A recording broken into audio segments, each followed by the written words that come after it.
Hello guys, welcome to Ashton Fitness. Today I'm going to tell you how long it takes to learn calisthenics skills. One of the most common questions I'm asked on my tutorials is how long it will take to learn the skill I'm demonstrating. Whether it's a front lever, bent arm planche or handstand, many of you want to know whether it will take days, weeks, months or years to achieve these skills. In this video, I'm going to tell you the honest truth about how long it takes to learn your favorite calisthenics skills, plus give you all the reasons why some people learn calisthenics skills faster than others. If you like this video, then make sure to click the thumbs up button and subscribe for more videos like this. And if you really like it, then share it with your friends on Facebook, Twitter, Instagram, or whatever your favorite social media platform is, so your friends can learn how long it takes to learn calisthenics skills too. The time it takes to learn a calisthenics skill depends on many factors, such as the difficulty of the skill, your current strength level, and how often you train. But that's the boring answer, isn't it? You want to know exactly how long it will take you to learn the most impressive jaw-dropping calisthenics skills. Well, after training calisthenics for about 10 years, I can tell you with 100% certainty that, drumroll please, it's impossible to know how long it will take you to learn a calisthenics skill. I wish I could sit here and say it will take you 3 weeks to learn the human flag, but I would be a charlatan and a liar if I did. The truth is that your progress as a calisthenics athlete depends on so many factors that it's genuinely impossible for me or anyone else to tell you how long it will take you to unlock any calisthenics skill. That's why if you see videos on YouTube that say you can learn the planche in 30 days or learn the front lever in 30 days, you need to take them with a grain of salt, because there's no way you or the person making the video can predict how long it will take you to learn calisthenics skills like the planche or front lever. To help you fully understand why, I'm going to list 10 factors that determine how quickly you make progress with calisthenics. But before I do, I need to make something clear. This video is not intended to be negative or put you off learning calisthenics. In fact, I've actually made this video to give you encouragement and help you feel good about the progress you make, no matter how small. Just because you can't predict how long it will take to learn a calisthenics skill, that shouldn't put you off learning it. Most skills take a while to learn, so once you know this, you'll be able to enjoy the process of learning each skill a little more. I used to get super frustrated when I thought I wasn't making progress fast enough. But once I understood that it takes my body time to adapt to the new positions I was putting it in, I began to feel more comfortable with the progress I was making. Now that I've explained that, let's dive into the 10 factors that affect how quickly you can learn a calisthenics skill. Let's start with an obvious one, your current level of strength. If you're already pretty strong because you've been working out for a while, or you were lucky enough to be born naturally strong, you'll probably find it easier to learn calisthenics skills. However, if you're not that strong yet, then it might take you a little more time to build up the strength needed to perform more basic calisthenics moves, and that's okay. I personally couldn't even do 10 push-ups when I first started calisthenics, so you don't need to be particularly strong to start or make progress. You just need to be consistent, which leads us to the second factor in the list, consistency. Consistency is the most important factor for making progress with calisthenics. Put simply, the more consistent you are, the more progress you'll make. You're much more likely to unlock a calisthenics skill faster if you train it a few times a week, rather than only if you train it once a month. A prime example from my own calisthenics journey is the front lever. The first time I learned the front lever, it took me 3 years to learn. That's because I was only training it a few times a month, which wasn't enough for my body to get used to holding such an extreme position. But the second time I learned it after coming back from an injury, it only took me 6 months to learn because I trained it 2 to 3 times a week. Of course, there were other factors at play like muscle memory and training efficiency, and we'll look at those in just a second, but overall, it was consistency that helped me achieve the front lever and every other calisthenics skill I've ever learned. Although consistency will be the main driver of your calisthenics success, there are other things that influence how fast you make progress with calisthenics. One of them is your previous history of exercise. If you were sporty or active in the past, you'll probably have an easier time learning calisthenics skills because you'll have more of an understanding of how your body works, how to train, and maybe even have some transferable strength that was gained in the last sport that you did that you can carry over to calisthenics. On the other hand, if you've never exercised before, it will probably take you a bit more time because you'll need to build up some strength, learn how your body works, and learn how to train properly. That sounds like a lot, but don't worry, you'll develop all these things through your calisthenics training. The main thing is just to start training consistently and the rest will follow. People who have exercised a lot in the past are also likely to benefit from a phenomenon known as muscle memory, which helps them achieve calisthenic skills quicker. I won't go into the hardcore science here, but essentially, muscle memory allows your muscles to regain strength and size quicker if you've trained them in the past. That's because when you train your muscle cells go through changes that make it easier for them to adapt to the stress exercise places on them. So if you stop training and then start again later on down the line, your muscles remember and adapt even quicker the next time.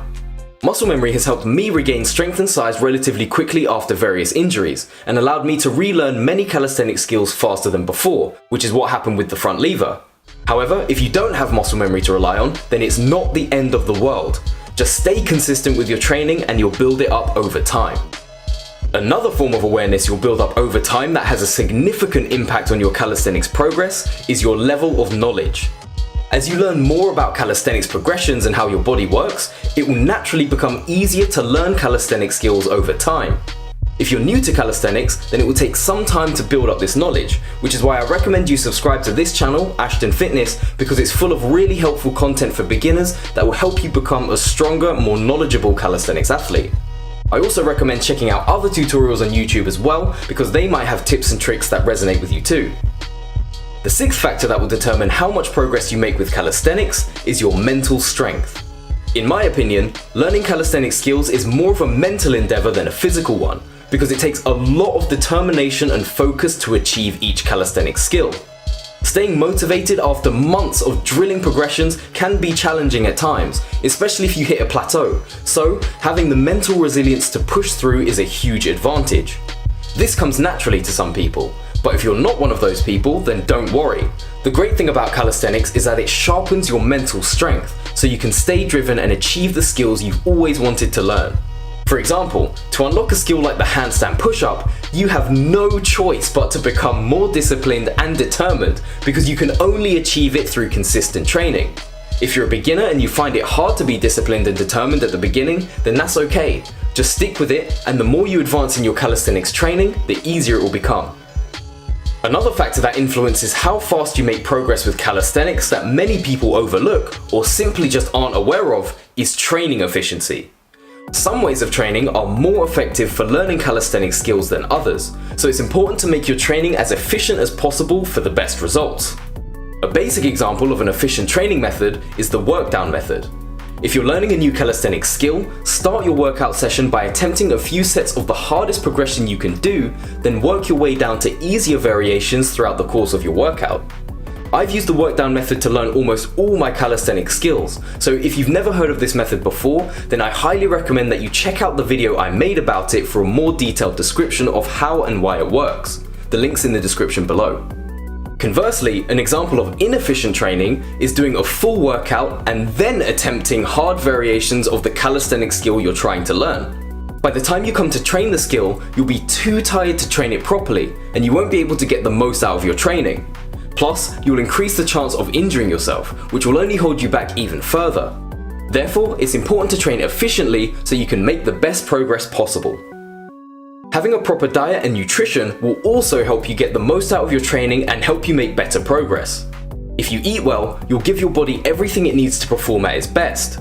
You'll also be able to recover better between workouts, so you can train more consistently and support the health of key parts of your body that help you to hold calisthenic skills, like your joints, muscles, and tendons. When you combine proper nutrition with the ninth factor for calisthenic success, proper sleep and rest between workouts, then you'll be able to make much faster progress. That's because your body works at its best when it's well looked after, so you'll be able to perform calisthenic skills with greater strength and control. If you don't get enough sleep and rest between your workouts, your body will be too tired to function properly, and you won't get the most out of your training. Working out with a tired body also increases the risk of injury. I personally try to get 7 to 8 hours of sleep a night and only train a muscle again once the muscle soreness from the previous session has disappeared. The 10th and final factor that plays a role in how quickly you're able to learn calisthenic skills is genetics. I deliberately left this one for last because I see too many perfectly healthy people blame genetics for their lack of progress, and it pisses me off. Yes, some people are at a natural advantage because of their genetics. For example, shorter calisthenics athletes tend to progress faster than taller ones because they have less body weight to move and create shorter levers, which makes leverage-based skills like the planche and front lever easier to hold. But that shouldn't stop you from trying to get better at calisthenics. I've heard so many people say, I'm too tall for calisthenics, but that's not true because there are many tall calisthenics athletes who can hold solid front levers, planches, and do other extremely difficult skills. Yes, calisthenics athletes who are short and light may have a natural advantage, but I've seen so many taller athletes on the internet and in real life do advanced calisthenics skills that I know it's possible for tall athletes to excel at calisthenics. Again, the main thing it boils down to is consistency. It doesn't matter if you were born taller or if you were born weaker than most people. As long as you train consistently, you'll make the progress you want to see. I blamed genetics for years because I wasn't seeing the size and strength gains I wanted. But the truth is, I just wasn't training and eating right. Once I started doing that consistently, I built my dream physique and unlocked most of the calisthenics skills I dreamed of doing. So, don't give in to the temptation of blaming your genetics if you're not seeing the results you want. Just stay consistent, eat right, sleep well, and you will get there. Calisthenics is beautiful. That's why it literally means the beauty of strength. It's not just beautiful because it involves flashy skills and movements. It's beautiful because it helps you grow mentally, physically, and spiritually. The mental and physical strength you gain along the journey is worth all the hours you put in, and it teaches you lessons about consistency, dedication, and perseverance that you can use to improve other areas of your life too. So keep working at it, because you're doing yourself a huge favor by sticking to this amazing form of exercise. Train safe, have fun, and I'll see you in the next video. Thank you for watching, guys. If you enjoyed the video, then let me know in the comments below. This has been Ashton with Ashton Fitness. Now go out there and do some calisthenics.